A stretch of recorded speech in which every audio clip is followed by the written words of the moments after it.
Guys আজকে আমার সাথে একটা সেই লেভেলের কাহিনী হয়েছে। এক ছেলে আমার মেসেজ দা বলতাছে, ভাই আমার কাছে বাংলাদেশের সেরা আইডিয়া আছে। মানে ওর কাছে নাকি বাংলাদেশের ফ্রি ফায়ার ইতিহাসে সব থেকে দামি আইডিয়া ওর কাছে আছে।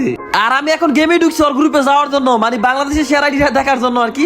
তার আগে আমি তোমাদের দেখাই ওর সাথে আমার কি হয়েছে। ছেলেটার নাম মেবি আশিক। আমার বলতাছে, আসসালামু আলাইকুম ভাই, কেমন আছেন? আমি বললাম ওয়ালাইকুম আসসালাম, ভালো আছি।